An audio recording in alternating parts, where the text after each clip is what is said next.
this is why, as of now, as the chairmanship is being taken over by Uganda, for the next 3 years to 2027, the Kampala Declaration comes in, or the statement of the Kampala Declaration comes in.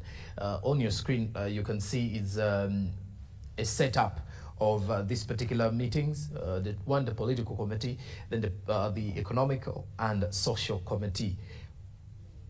Though in my other observation, looking at the political committee, the social and economic has actually been, the two committees will sit at the same time. And the political committee will sit as one, which clearly shows you there is a lot of priority when it comes to the political, agenda of the member states. Well, because even in the initial formation of the NAM, it was basically a political body. Because this is something that is formed during the Cold War, where you've just had the Second World War. Of course, they were fighting, military hardware was lowered there. Now, when this had stopped, of course, you would see that there was some bit of fighting, but without firearms, and the countries, these superpowers, the Soviet Union, then the United States, each wanted allies. Where are you in this fight? And these countries decide that for us, we will not be party to any of these. So that is a political move in the first place. Then even when you look at the fact that these were developing countries that had just attained independence, one of the issues why they came together is how could they fight decolonization? How could they uphold their independence? Not to be maybe colonized again. Now, politics is the first thing that brought them together. Now, from the political wing, they look at, very important is, in case if there are conflicts, how do we solve them without violence? Okay. That is peaceful solutions. NAM does not look at issues of fighting. They look at dialogue. Well, the peaceful solution, let's get into our security outlook as a country. We are the host nation. There has been heavy deployment. Why I'm calling it heavy, it's because it is visible. When you're moving away from the capital or around the suburbs, you'll be able to identify a number of armed officers, the army, the police, and obviously it's because of the fact that we do have quite a number of delegates in here. But a look at of our security, this is back to the preparation of us as a country. Let's get the confidence now. How confident or how important is the security outlook in building the confidence of our security in general as a country for something that we've actually established for the last years that the NRM has actually been in power? Well, first, even the presence of NAM Uganda being able to host, because it's not just that you show interest. There is a committee, you've vetted, they look at a number of issues. Do you have the infrastructure? Do you have, even they'll look at how updated is your technology, how safe, first priority is how safe, then infrastructure. Yes. Then of course you must be a member of NAM. Now, factoring in all this is first to confirm that Uganda is a secure country. And of course for any country where you're hosting such magnitude of VIPs and VVIPs, we are expecting about 30 presidents. There are those that we have not yet, maybe for security purposes, they have not told us if they will come or not, but one thing is we may get this information upon their learning for security details. So for any country still, you may have visibility of security personnel, because you're looking at high crime, you're looking at also low crime. High crime is the extreme, terrorism. So there you'll have those sophisticated, the counter-terrorism, all that. Then light, things like snatching. Okay. Even you look at political crimes. Simple things, there could be some uprising or all this. So you must ensure, because when you're having these guests, also these other havoc causers, this is the opportunity to make statement. So if you do not equip yourself properly, you may get a shame of the day. Well, so that's that really explains why you may see this deployment. It's not because Uganda is not safe, but of course because of the magnitude of the conference and the nature of guests you're going to be having. And let's look at some of the shortcomings of NAM, some of which are going to be highly prioritized or put center forward in this particular week.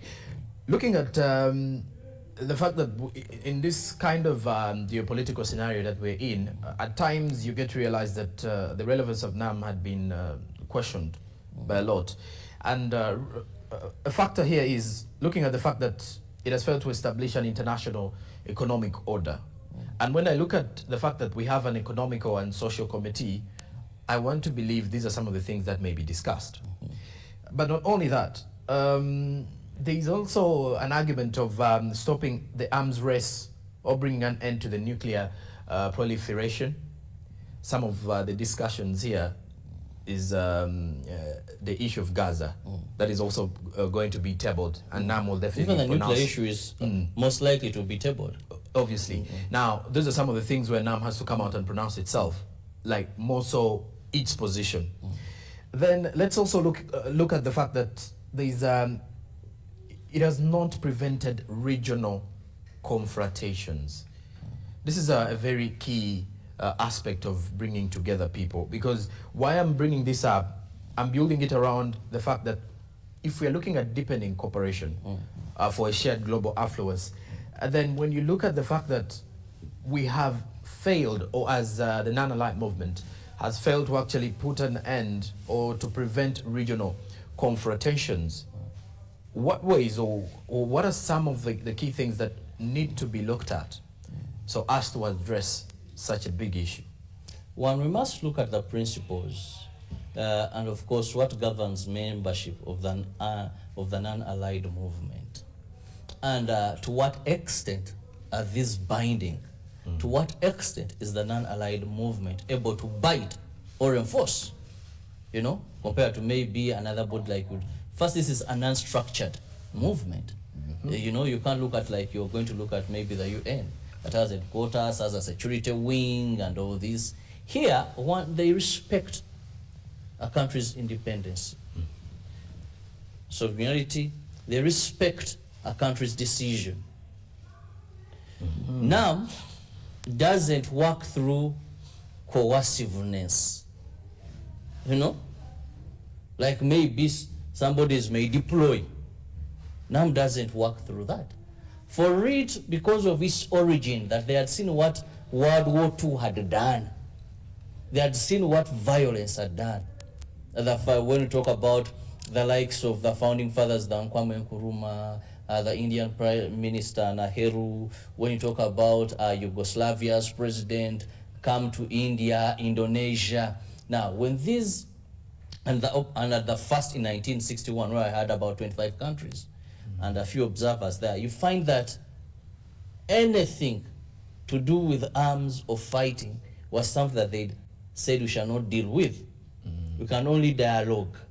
We can only find peaceful solutions. All right, and of course, as of now, as we continue with our conversations here, let's get to field now. We do have a team already to give us all the broadcast. Now, let's get to Speak Resort Munyonyo, to Timothy Nyangweso, to give us more of what is happening on ground, and of course, to give us the clear picture of what is really taking place there.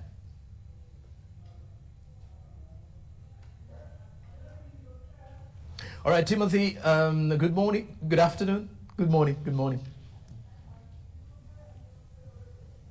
Mic check, check 1, 2. Sound check 1, 2. Check, check. Yes.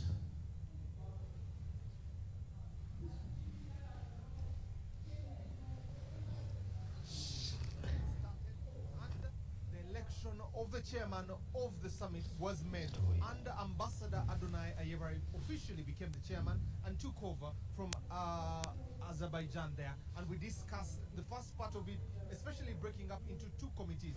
But plenary went on to be able to discuss a few issues of the declaration that happened in Azerbaijan, to be able to decide on what can be adopted. And the technicalities were spoken about, and those were adopted, especially things in the conflict happening in Palestine there. Those are some of the pain issues that have to be adopted as technicalities to this agenda. And the agenda was adopted by the members of the delegation that were here. The senior officials meeting was officially started. We had from different countries speaking on what they think about the adoption here. They appreciated Uganda for having hospitality, but they also wanted to appreciate Azerbaijan to take on an extra year to be able to lead the non-aligned movement. Even as we go on, 2027 has been declared. We're taking on the leadership there of the country. We'll also look at that as something that will be happening.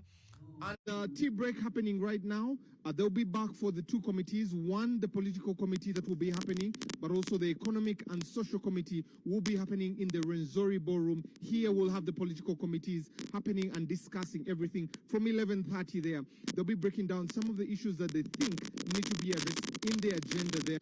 A lot of hard work going to be done behind this. On three elements here: the cooperation, the globe, but also the affluence that needs to be done across. Things need to be agreed in these technical committees there, and they need to be brought back here to plenary to be agreed upon. This will be happening today and tomorrow, so that when we come to Friday and Saturday, when His Excellency is coming to this, to be able to adopt the Kampala Declaration, that will then become something that is adopted and enforced for the next 3 years as the President and Ambassador Ebrard take on the leadership of the non-aligned movement. A lot of discussions happening here, a lot of insights happening on the global scene that really affect all the countries, but also the economics has been discussed there. Some of the things that Uganda feels are the pain points that are leading to some of the conflicts that are there, but also the hunger, the war in Israel, in Gaza, happening to the Palestinians there, has been something that has been stressed about there. But also picking on what Palestine said here, they say they want to be able to have the non-aligned movement supporting them when they take their resolution to the UN, but also the post, what happens after. They want support by the countries that are in here to be able to come with them. Here at UBC, we'll keep you updated on what's happening and break down the different issues that have been discussed here. My name is Timothy Nyangweso, and that was a quick update from here at the non-aligned movement, which will be between the 15th and the 20th. Then we'll be picking up the from the 20th to the 22nd to be able to discuss those things and more. Keep it at UBC for us to keep you updated on what's happening here at the non-aligned movement.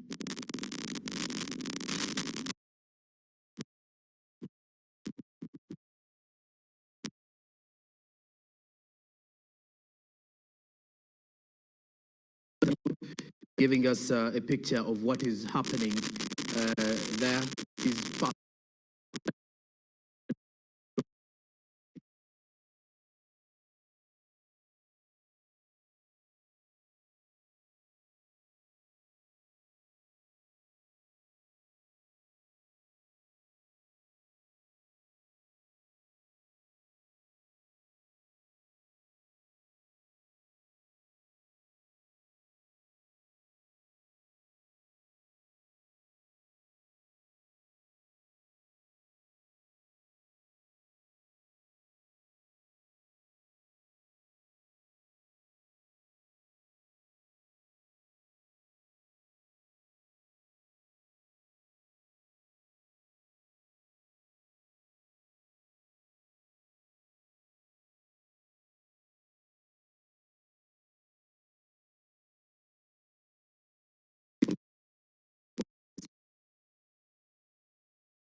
Founding.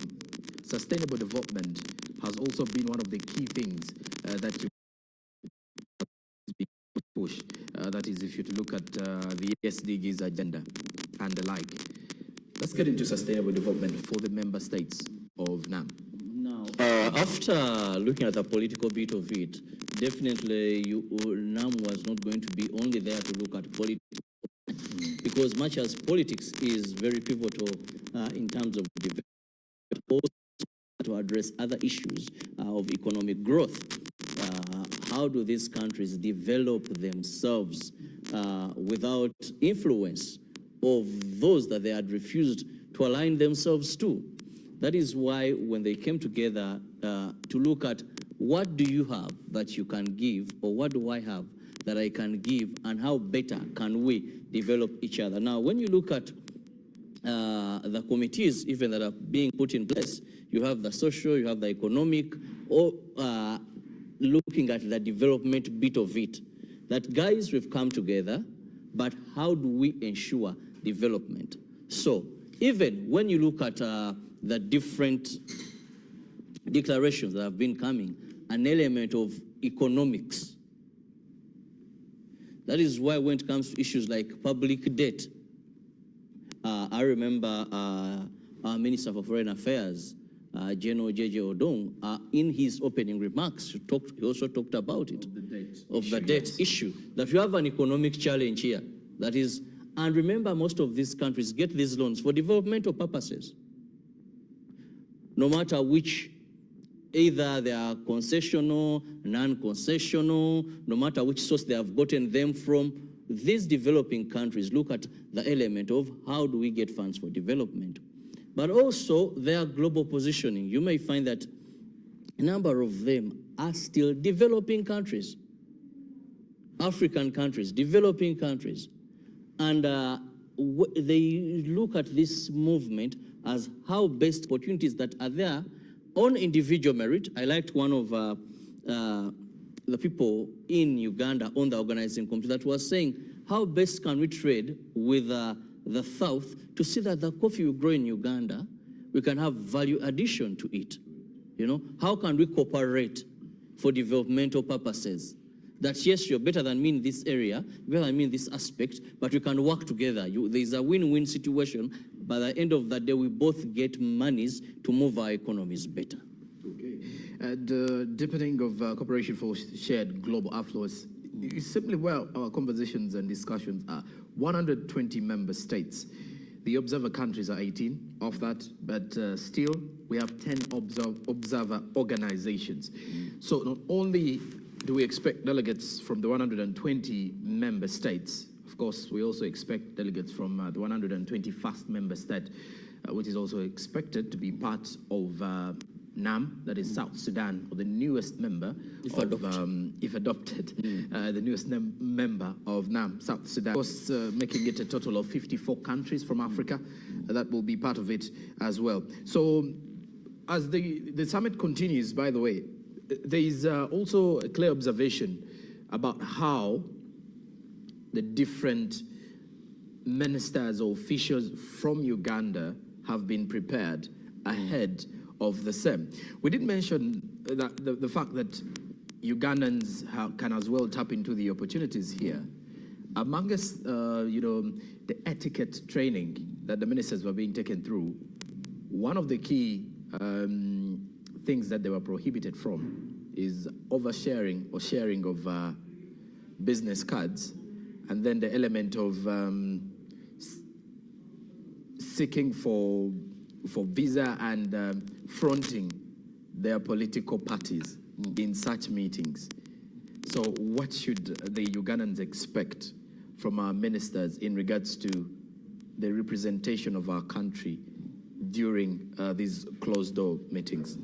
Well, I think we've just seen the first bit of it, of day one, where if you looked at, these were not ministers, but these are senior officials, senior government officials, technocrats that are representing their countries. If you looked at how business was being conducted, how brief each was, knowing of time, how they presented themselves, shows high level and respect and knowing what to do. Now, after the senior officials, then you're going to have the ministers. Now, you're having ministers from about 120 countries coming together. They're going to have closed sessions. They'll have a bit of open sessions. And this is not about Uganda alone. It's a movement of many countries. And how you represent each country you're coming from matters. Okay. And well, of course, our broadcast does take a break now, but we do return with more discussions regarding to the day one of the NAM Summit here in Uganda. So stick around to UBC as we are giving you all the details from all the centers of our coverage. Good morning.